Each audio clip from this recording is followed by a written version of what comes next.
He went through the light. We stopped at the light, and the car just pulled up and stopped. Just pop, pop, pop, pop, pop, pop, pop, pop, pop. At that time, he had no reason to be in LA. All of us knew that.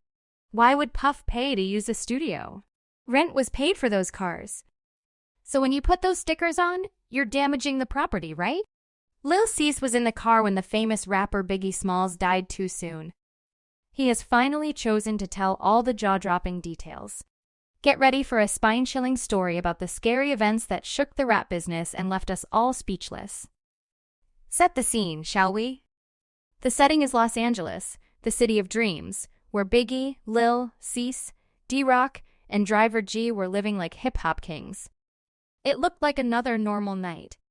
But when they started their trip, fate had something bad in store for them. Everything looked great. The group was driving through the streets, taking in the glitz and glamour of the LA nightlife that had become their second home. They didn't know that the universe had something bad planned for them. Hold on tight, because here comes the big surprise. At a stoplight, their car stops. But guess who chooses to play Fast and Furious? Puffy himself sped through a red light like he didn't have to follow the rules. Pull out and Puff. We first parked behind him. He went through the light. But, wait. The story gets worse. Out of nowhere, a dark car driven by an unknown attacker sneaks up on their car. Even though no words were said, a quick rain of bullets turned the quiet night into a terrible nightmare.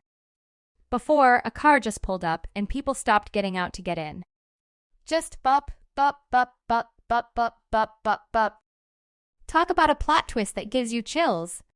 Chaos breaks out as fear spreads and our crew dives for cover, desperately trying to get out of the gunfire's way. Can you even think about how scared they must have been? It's like a scene from a Hollywood suspense movie. Once the smoke clears and the bullets stop their deadly dance, our brave survivors get out of the car, their hearts pounding with fear and amazement and their minds racing. They rush to the back of the car, trying to figure out what is going on in front of their horrifying eyes. But what they find out next will keep them up at night forever. Biggie, the larger-than-life figure, is sitting still in his chair. His life was cut short in a tragic way. Can you even begin to think about how shocked and upset they must have been? It's a scary picture that will stay in their thoughts forever. Keep your hats on because the story is about to get even crazier. Just as our crew is trying to deal with the terrible truth of what happened to them, Puffy's truck shows up again for no clear reason. Can you say the best story twist of all time? Anyway, our grief-stricken crew gathers together in a huddle, speaking quietly as they realize they need to act quickly. With adrenaline rushing through their bodies, they make the brave choice to leave the scene and rush Biggie to the nearest hospital, hoping against hope that they can save his life. Now, Lil Cease's version of what happened has raised more questions than it has answered. I mean, why did Diddy want to get through that junction so badly? Well, some people think it was because he was expecting something.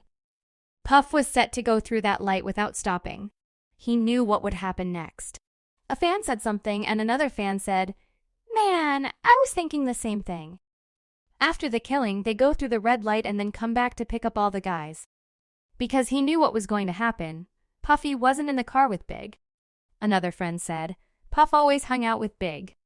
Suddenly, they were in different cars, and he went through a red light. A fourth fan said that Puffy must have known that was going to happen. So, he blew the light to get away from danger.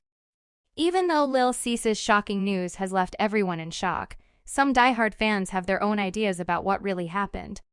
These diehard fans say that Diddy was behind the whole terrible thing, pulling the strings from behind the scenes. They say that he paid a notorious street team to whisper in their ears and plant the bad idea that Biggie should be killed. Gene Deal, who is Diddy's bodyguard, has also come into the spotlight with a shocking secret that will make you clutch your pearls. Prepare for some juicy information that will make you drop your jaw. Gene says that Biggie's sad death did not happen during a normal drive through the city on the night he died. Oh no, my darlings. There were strange marks on the object that caught his eye. Biggie's car had a lot of stickers that caught your eye. Now you might be thinking, so what? Stickers are all it is. But hold on to your expensive sunglasses, because this small detail could be the smoking gun we've all been waiting for. Here's where things get interesting. Gene Deal had information from the inside. A bombshell was dropped that could shake the rap business to its core. He let the cat out of the bag and said that all of these cars, including Biggie's, were hired. What do you know? It was against the rules to put stickers all over them. How could that be? Those stickers turned out to be huge warning signs. A tempting sign that something wasn't right. Who would be brave enough to break the rules and put their mark on these rental cars? Right away, everyone pointed to one group and only one group. The well-known street team is said to have been hired by Bad Boy Music. What a crazy turn of events. Gene Deal said in a bold way that this special street team had the golden chance and full access to mess with those rides. Could it be that these stickers weren't just decorations but a message from within the music empire? But wait, there's more drama to come. Get ready to be shocked as we reveal another interesting part of this web of lies.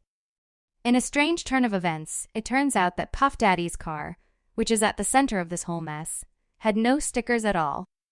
Because someone asked, "Hey, are you going to get big enough to drive the car with the stickers on it?" As the tragic case of Biggie was being looked into, the head of security dropped a tantalizing word. He kind of hinted that the street team had some mysterious jobs to do, but he kept the information to himself. What a mystery! Right, but hold on to your hats, because things are about to get strange. A new piece of information shows that the person who did the crime knows the person who was hurt. It seems likely that the mole on the street team was a key part of the evil plan to split Biggie's car from Diddy's. So someone from the street team was the only one with a chance and the only one who could have done that. Fans, on the other hand, are sure that Diddy knew about the stickers and that he might have even been the one who put them on Biggie's car. In the 1990s, when I saw "Think Big" stickers on the wheels of a Suburban, I always thought that was strange. When a street team promoted something, they always wanted the biggest signs they could get. You would have wanted people to wear big t-shirts, signs, and flyers. Hey, Dell. You did a rap when it came to cars. If you couldn't buy a wrap, you did a magnet decal. No matter what, the art was always at eye level, whether it was on a door or a window.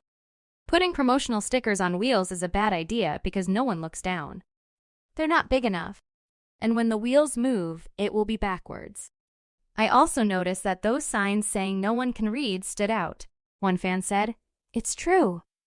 "Don't think for a second that Diddy didn't know that those stickers were put on the car," said a second friend. Biggie was in charge of everything that happened in the Bad Boys crew. Diddy knew about it before it happened. Gene also said that Biggie knew for sure that Diddy had been stealing a lot of money out of his pockets. Here's the twist, though. Biggie himself was anyhow. As more information comes out, it becomes clearer that Biggie's unexpected death was not a random act of violence, but rather a carefully planned operation carried out by people who knew the famous rapper. But here's the real question that's making people talk and scratch their heads. Could Diddy, a music mogul who is bigger than life, be one of the people who planned Biggie's chilling murder? Just wait and see. Anyway, folks, this show is over.